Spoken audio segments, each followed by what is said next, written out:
Hey, I got a brilliant idea. The idea is do my idea, don't do your idea. All right, it's about race and ethnicity. All right, it's do race and ethnicity as if they're the same thing because it's not that far off, okay? There's no physical thing that determines race. Nope, nope, nope, nope. You can even look at all your what do you call that? You go on there and you get their DNA and everything like that. You know what I'm talking about. 23andMe and all those kind of things, right? Ignore all that stuff, or I mean, call them ethnicity or race or culture or whatever, because that's all they are. There's no division between this race over here and this race over here. Those are just designations people made because we were dumb and stupid in the past. Remember, our wise ancient ones were not wise. They were stupid, ignorant. They didn't know things. Their brains might not have been as good as ours, and we are better than them and we know better than them, and they did a lot of bad things compared to how we know things should be, like slavery and indentured slavery, and non-indentured slavery and debt-based slavery and tenant farming and all those things. Like those are so different. Those are not different. Okay, so two things. People aren't different genetically from each other in any meaningful way, right? All the designation is by species, right? That's the most meaningful designation we can make. And some people are really thinking that the animals are not much different than us. And in many ways, they're not, but we are animals of our own particular way. I mean, we have a lot less hair on us, and we talk in this way with this kind of languaging. So, therefore, I'm going to say it feels like human beings are different than other apes. Okay, let's just say that, right? I mean, this is about all I can grow, right? I get little stuff here, but it just looks like dirt. Actually, this just looks like dirt. What were we talking about? Oh yeah, so all the different kinds of slavery and servitude are bad. Okay, we're bad. So if somebody was able to work off a debt, that's still not okay. That's still not okay. All right. So why? Because you're working not for something you're going to get right then. Um, that's not a really good explanation of it. It's because it's the same thing. It's because people start belonging to people. The time is not your own and that kind of thing. And when we talk about like slavery and servitude, we're talking about a high commitment thing here. Like butlers lived in the house with their masters and they would call them masters. You know what I mean? So butlers and stuff like that, I mean, that's kind of gross too. The other part is that we want people to serve us. You know, here right now, I'm going to tell you this restaurant thing where you go to a restaurant and you get a server to serve you. I think that's just a vestigial thing of people wanting to be served. Now, if they're getting paid, I was going to say a very dirty thing. I was going to say, well, I'm not going to say it but something loads of money. Think about something that nobody ever says, and it has to do with the human body, and then make up the worst imaginary curse word that I would have just made up, and it's blank load of things, something I've never heard anybody else say before. So if they make a lot of money, yeah, and that's the other issue, is the master and servant or master and slave, same thing. Okay. If you were going to work until you paid off the land so you're no longer a tenant farmer and you get that land one day, good luck. Good luck. It'll be generations of your people. Because what's going on is you can't trust someone who wants to sort of own you without giving you funds that are liquid enough for you to become independent of them, right? If you are having trouble getting independent of some kind of leader, there's slavery involved in there. There's servitude involved in there.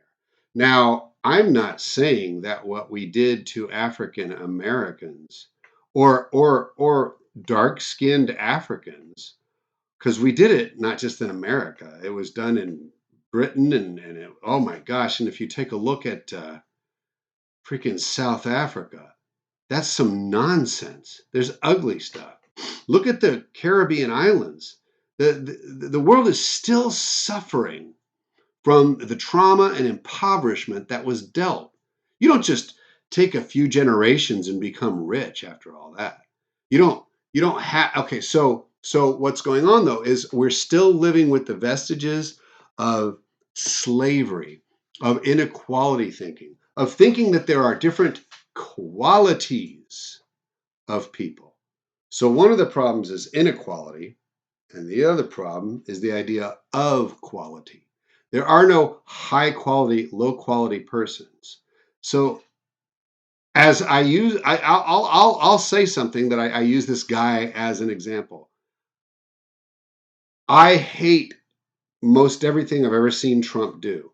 I think what Trump does is harmful, but I don't see him as a lower quality person than me, or than Mother Teresa, or than Gandhi. No. There aren't qualities of people. There aren't people of different values. There's just no such thing. And it is not healthy to think of people as needing to earn their living. Okay? That's not the smart way to think of people. The smart way to think of people is how do we get everybody to have their needs met? To whatever degree we can.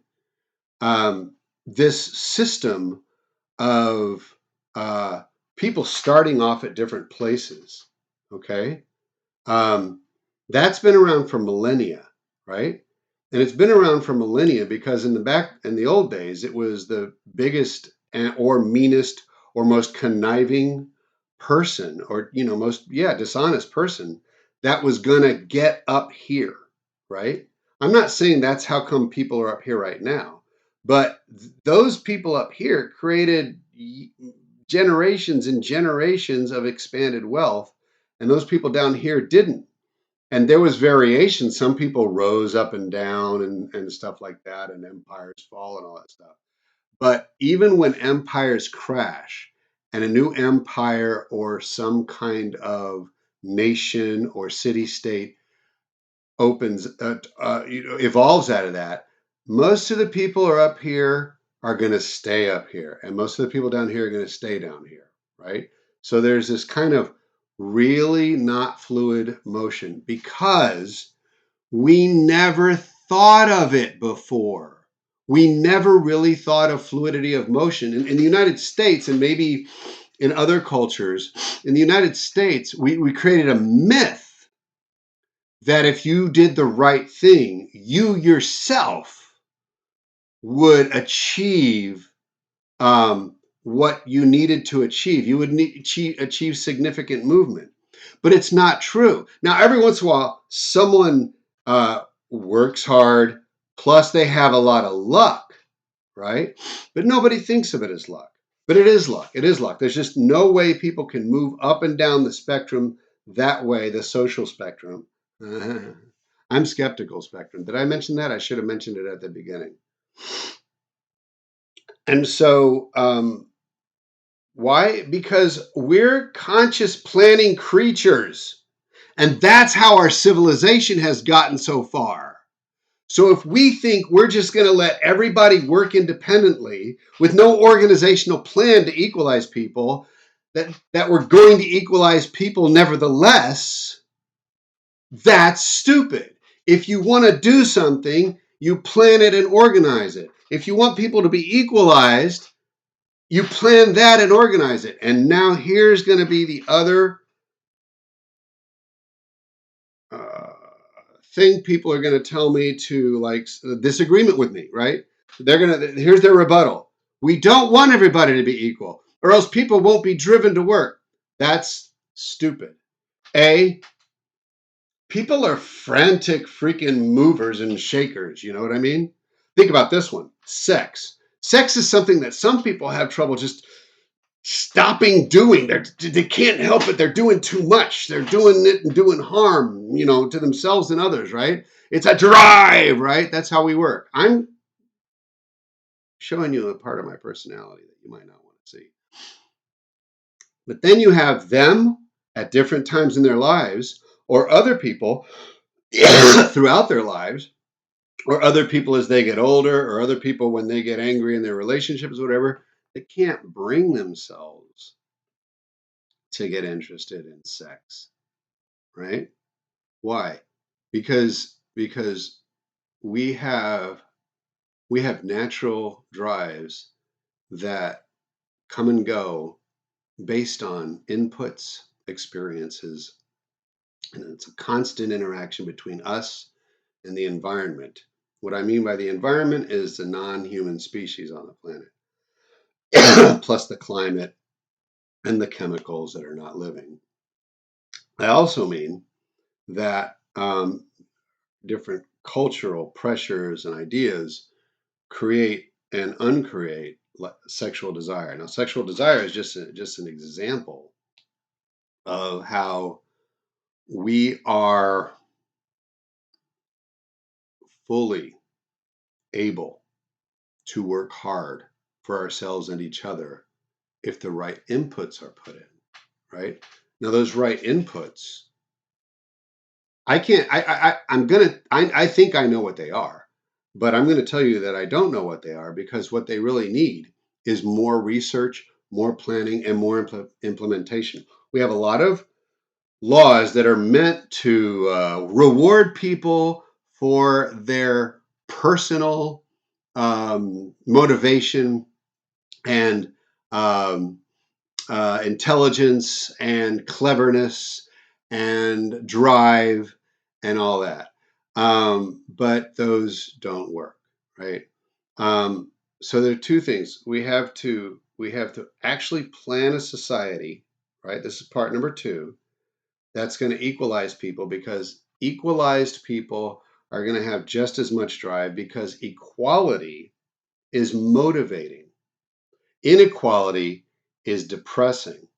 These guys seem to get frantic thinking that their success is going to make them happier. But once they get to a certain happiness stage, you're not going to get any happier. So they start doing cocaine and like just doing thrill kills and starting corporations to take over the planet and move to other planets before anybody else can move to other planets and freeze themselves like Disney on Ice. And then these people are struggling, struggling, struggling, struggling. These people don't think they're struggling, but that's all they're doing. They're at the top and they're trying to push the ceiling up and they just can't, right?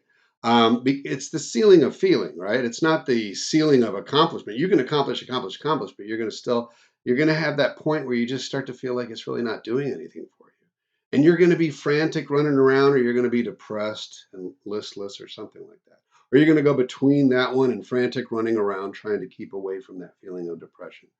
Um, and if you're down here, you're gonna want to be up there. You're gonna want to be up there. You're not gonna want to be up here. You're not gonna want to be. Nothing's gonna be good enough, right? But if we're like this, if we all have the same amount of resources and we work toward that, we work toward equalizing each other's resources and assets and finances and ability to just get their needs met, physical needs met, right? Um, at least a bare minimum where maybe instead of like this kind of inequality, we have this kind of inequality, right? That's beautiful. Look at that. There's something beautiful about that level of inequality. I don't know what it is. Yeah, there's something about it. Anyway, um, it's because when we feel more equal, there might be a little inequality. We feel both drive and um, satisfaction at the same time. We don't have to worry about, oh my gosh, those poor people. Oh my gosh, oh, those poor people. And we don't have to worry about, how come I'm not getting anywhere? How come I don't feel safe? How come I don't feel secure? How come I can't get much higher? How come I feel like I'm being pushed down? How come my money doesn't buy what it used to buy?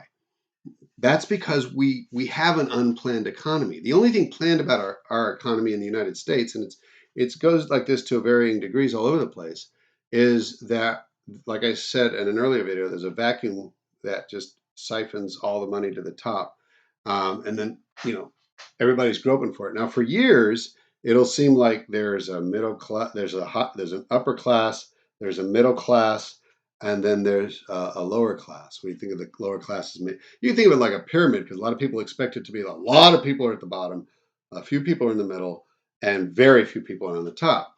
But another one is you get a bulky middle, right? Like an egg that's standing on its balancing somehow, right? And up here, there's a few people that are on top, and here there are a few people on bottom, and everybody else is comfortably in the middle. I think that happened post World War II, no other time, and maybe other times in history. But that neither of those are ideal, because we can have it so nobody is this far down.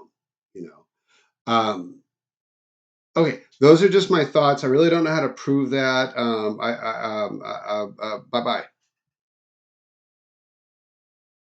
I do know how to prove it. Um, I do know how to prove it. We changed the laws that siphon the money up. We stop things called titles, not entitlement, but titles. Um, a CEO, a billionaire, a leader. Um, those are things anybody can be, if they get up there before everybody else, right? So that's the only problem. We've manufactured a competition that doesn't really exist. We are not in competition with each other.